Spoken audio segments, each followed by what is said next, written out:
এবার আমি দেখাবো হাজার হাজার গাছের দৃষ্টিনন্দন সারি আর বন্য বানরের লুকোচুরি এক সুন্দর সমাহার সন্তোষপুর রাবার বাগান।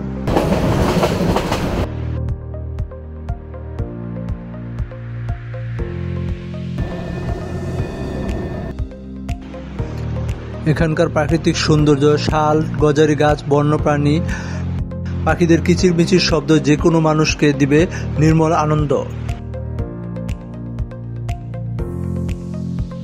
চলেন যাত্রা শুরু করা যাক।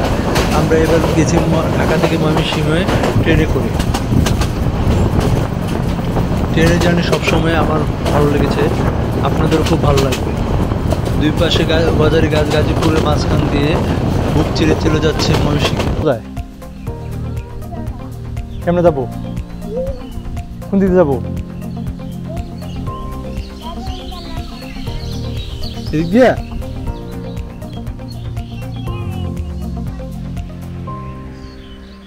নৌকা আছে ওখানে? ময়মনসিংহ থেকে প্রথমে আমি এসেছি ফুলবাড়িয়া। ফুলবাড়িয়া থেকে যাব শাপলা বিল দেখতে। যদিও শাপলা ফুলটি আমি ভালোভাবে চিনি না জায়গাটা, তাই এদেরকে জিজ্ঞেস করতে করতে চলে যাই। কাদা পানি পার হয়ে আমাকে আসতে হয়েছে শাপলা ফুল দেখতে। আরও বর্ষার সময় পুরোটা জায়গায় পানিতে বর্ষা ভরা থাকে, তখন পুরোটা সব জায়গায় পদ্ম ফুল, শাপলা ফুল ভরা থাকে। এখন অল্প কিছু এখানে আছে।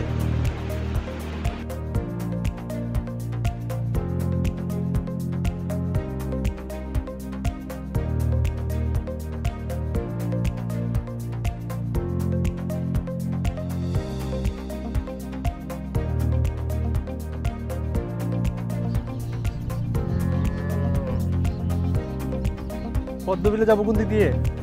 পদ্মবিল এদিক দিয়ে?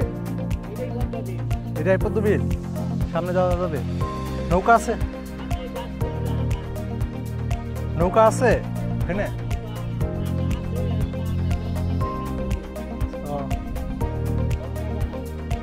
আর পদ্ম ফুল দেখা যাবে না? কাকাকে জিজ্ঞেস করলাম শাপলা ফুল কোন দিকে। কাকা বললো এই জায়গায় পুরোটাই শাপলা ফুল ভরা থাকে। এখন বর্ষা, পানি শুকিয়ে গেছে, পানি এখন নেই। আরও কিছুদিন পরে ভারী বৃষ্টি হলে এদিকে পানি চলে আসবে, তখন এখানেই শাপলা ফুল দেখতে পারা যাবে। আমরা এখন যাব ওই দূরে। শাপলা ফুল দেখতে হলে অবশ্যই আপনাকে 8টা থেকে 9টার মধ্যে স্পটে পৌঁছাতে হবে। ওই তাল গাছে ওইখান থেকে পানি পাড়িয়ে এ পর্যন্ত এসেছি। দুর্ভাগ্যবশত এখানে কোনো নৌকা পাওয়া যায় না, তাই এদিকে যাওয়া গেল না। এই পর্যন্ত লাস্ট, আর যেতে পারলাম না। এখানে আছে ছোট নৌকা আছে একজনের, কিন্তু ওগুলোতে একজনের বেশি দুইজন যাওয়া যায় না।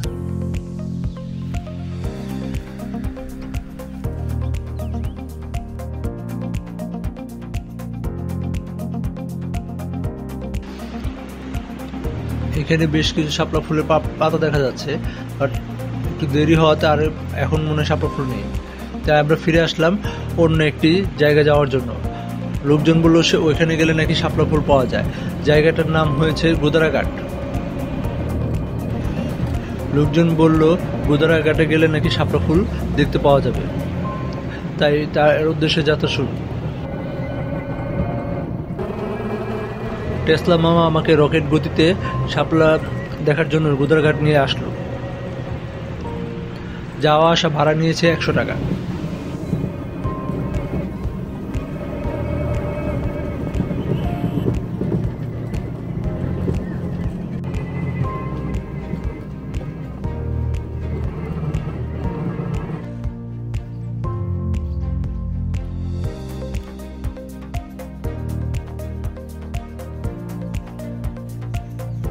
আমার আস্তে আস্তে প্রায় 10টা বেজে যাওয়ার কারণে শাপলা ফুল সবগুলো মুজে গেছে, তাই আর নৌকা ভাড়া করে শাপলা ফুল দেখতে যাওয়া হলো না। ওই যে দেখতে পাচ্ছেন দূরের ওই জায়গাটায় শাপলা ফুলের জন্য দেখতে সবাই যায়।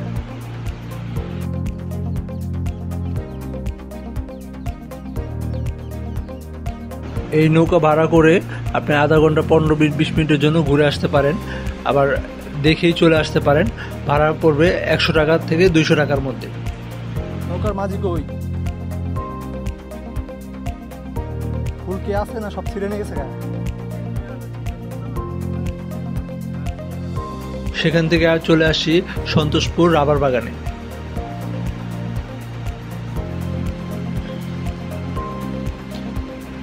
এখানে আসলে অবশ্যই আনারস টেস্ট করবেন, এখানে আনারসগুলো অনেক মজাদার। জঙ্গলের সৌন্দর্যটা একটু দেখেন, ভালো করে খেয়াল করেন, কত সুন্দর, কত গাছ, এখানে কত সুন্দর সারি সারি গাছ দাঁড়িয়ে আছে।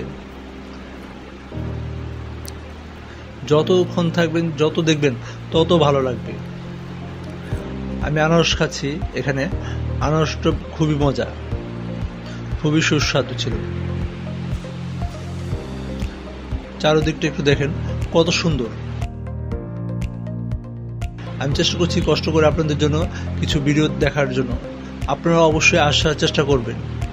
আর কোনো সাহায্য হেল্প লাগলে আমার সাথে যোগাযোগ করতে পারেন, আমাকে মেসেজ দিতে পারেন। সব সময়, যে কোনো সময় সাহায্যের জন্য আমি প্রস্তুত থাকবো আপনাদের। এক পাশে আছে গাছের সারি, গাছের সারির মাঝখানে আছে আনারস গাছ। দেখেন বিশাল কত বড় আনারস ক্ষেত। আমার তো মনে হয় ঢাকা শহরে বেশিরভাগ আনারস এখান থেকেই যায়। দেখেন কত। আর এখন আছি আমি রাবার বাগানে। রাবার বাগানের সৌন্দর্যটা একটু দেখেন ভালো করে, অবশ্যই ভালোভাবে দেখতে হবে। এখানে কতটুকু সুন্দর এই রাবার গাছ, কিভাবে চামড়া ছেলে এভাবে আস্তে আস্তে রাবারের কষ জমা হয় বাটিতে, তারপরে রাবার বানানো হয়, জাল দিয়ে রাবার বানানো হয়। এখানে আমার মনে হয় সবারই আসা উচিত, বিশেষ করে বর্ষাকালে। আমার মনে হয় না কেউ নিরাশ হবে, অবশ্যই বলতে হবে জায়গাটা খুবই সুন্দর, খুবই চমৎকার। দেখেন কত সুন্দর জায়গা। ভিডিওটা না টেনে, সবাইকে বলবো ভিডিওটা না টেনে ফুল স্ক্রিন করে ভালোভাবে দেখার জন্য। দেখলে অবশ্যই কিছুটা হলেও অনুভব করতে পারবেন জায়গাটা কত সুন্দর। সন্তোষপুর রাবার বাগান বাংলাদেশের ময়মনসিংহ জেলার ফুলবাড়িয়া উপজেলার নওগাঁ ইউনিয়নে অবস্থিত। নয়ন বিরাম পাহাড়ি বনাঞ্চলে সন্তোষপুরে এর অবস্থান।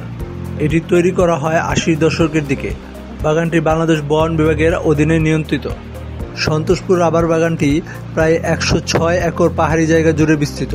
বাগানের ভিতরে বিরল প্রজাতির প্রায় 500 থেকে 600 বানরের বসবাস। এই বানর দেখতে প্রতিদিন অনেক দর্শনার্থী এখানে ভিড় করে। দর্শনার্থীরা এদের নাম দিয়েছে সামাজিক বানর, কেননা এদের আচরণ বেশ বন্ধুসুলভ। এরা দর্শনার্থীদের মাথায় ও কাঁধে উঠে খাবার নেয়, দুষ্টামি করলেও সহজে কামড় ও আঁচড় দেয় না। সন্তোষপুর রাবার বাগান যেতে হলে প্রথমে আসতে হবে আপনাকে ময়মনসিংহ শহরে। শহর থেকে বাসে বা সিএনজি করে আসতে হবে ফুলবাড়িয়া উপজেলা সদর। দূরত্ব 20 কিলোমিটার ময়মনসিংহ শহর থেকে। বাস ভাড়া বা সিএনজি নেবে 30 থেকে 40 টাকা। ফুলবাড়িয়া উপজেলা সদর থেকে সিএনজি বা ভ্যান গাড়ি দিয়ে সরাসরি যেতে পারেন রাবার বাগান। জনপ্রতি ভাড়া পড়বে 70 থেকে 100 টাকা। দূরত্ব 19 কিলো। রাবার বাগান পর্যন্ত পুরো রাস্তায় পাকা করা।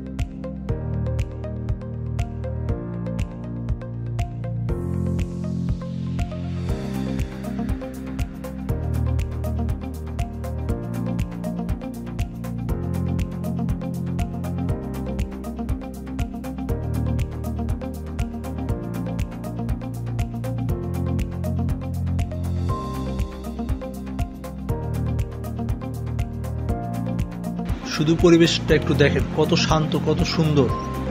এত সুন্দর গাছের সারি, এত বড় বিশাল, আমি কখনো এর আগে দেখিনি। এবার রাবার বনের মাঝখান দিয়ে মানুষকে জিজ্ঞেস করতে করতে যাচ্ছি বানরের সন্ধানে। হেক্টর উপর হেক্টর শুধু রাবার বন। আমার দেশের বাড়ি ময়মনসিংহ, যদিও তারপরও আমার এই প্রথমবার আসা। এর আগে কয়েকজনের ছবি ভিডিও দেখেছি, কিন্তু এর আগে আসা হয়নি। অনেক পর্যটন ভাইয়েরা বাইক নিয়ে এসেছে এখানে দেখতে, কোন দিকে বানর জিজ্ঞেস করছিল।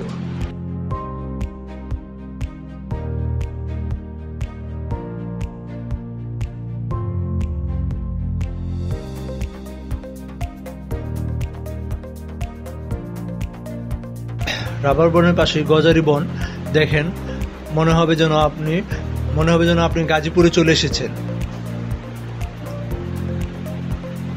দেখেন এই জঙ্গলটাও কত সুন্দর।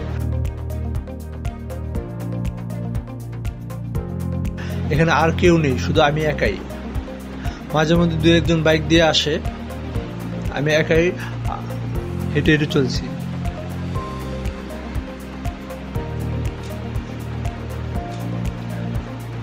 বাংলাদেশকে চিনতে এবং বাংলাদেশকে জানতে হলে অবশ্যই আপনাকে ঘুরতে হবে। আমাদের বাংলাদেশটা অনেক সুন্দর।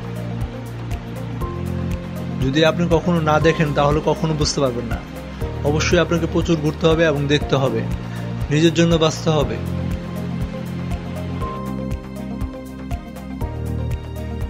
একটু সাহস রাখলেই সহজেই বাংলাদেশটা ঘুরতে পারবেন।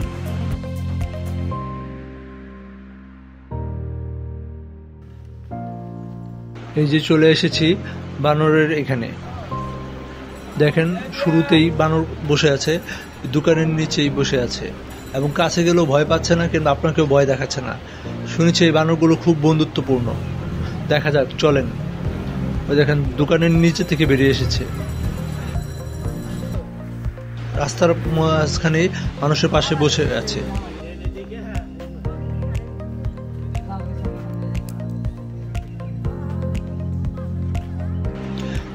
দেখেন একজন ভাইয়ের বাইকের উপর বসে আছে।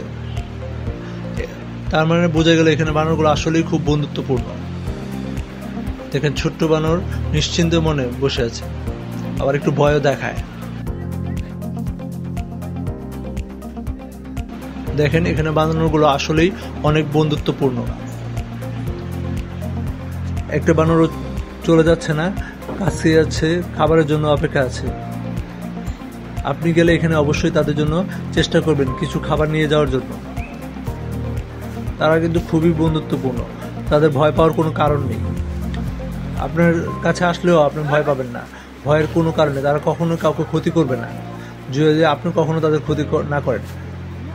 কখনো তাদের বাচ্চাদের ধরতে চেষ্টা করবেন না, বাচ্চাদের ধরতে গেলে তারা কামড় দিতে পারে, কারণ প্রত্যেক মাই তার সন্তানকে খুবই ভালোবাসে। বানরের বাচ্চাদের আমার এত ভালো লাগছিল। দেখেন কত সুন্দরভাবে কোলের উপর বসে আছে, পিঠের উপর চড়ে আছে। দেখেন কত সুন্দরভাবে পিঠের উপর চড়ে আছে, দেখার মতন দৃশ্য। এত কাছে থেকে আমি এরকম ভাবে কখনো দেখিনি এর আগে।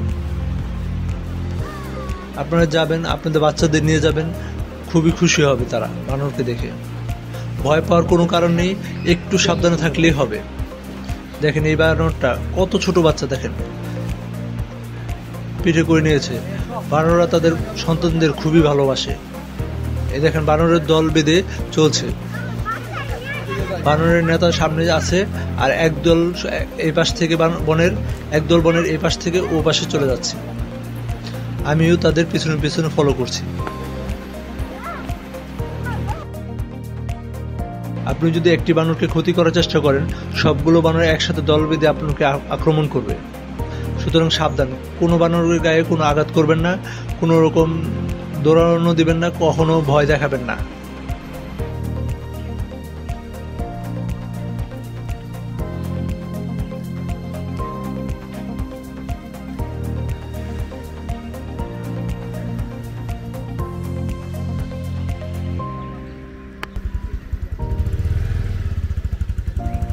দেখেন বানর কিভাবে গাছে উঠে, এক গাছ থেকে লাফ দিয়ে আরেক গাছে উঠছে, এক জায়গা থেকে আরেক জায়গায় দৌড়াদৌড়ি করছে।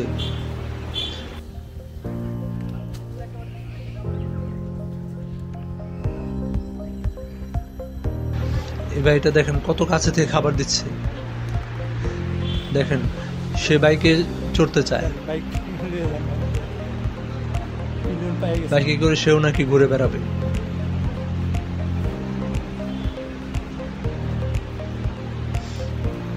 এই ভাইটা দেখেন হাতে করে খাবার দিচ্ছে, কোনো ভয়ের কিছুই নেই, কখনো ভয় পাওয়ার কিছুই নেই।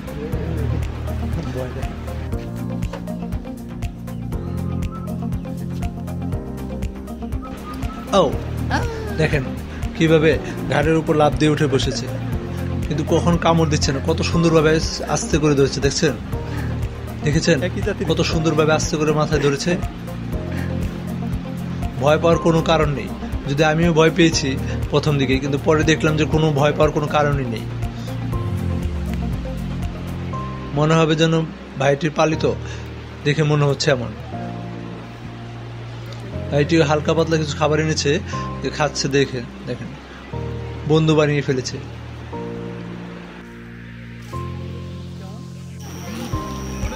দেখেন বাচ্চাটা কত সুন্দরভাবে ঝুলে আছে বানরের এখানে।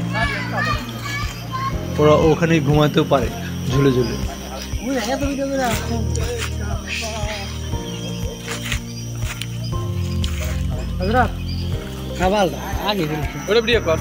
বানরগুলো মূলত দেখাশোনা করে বন বিভাগের লোকজন।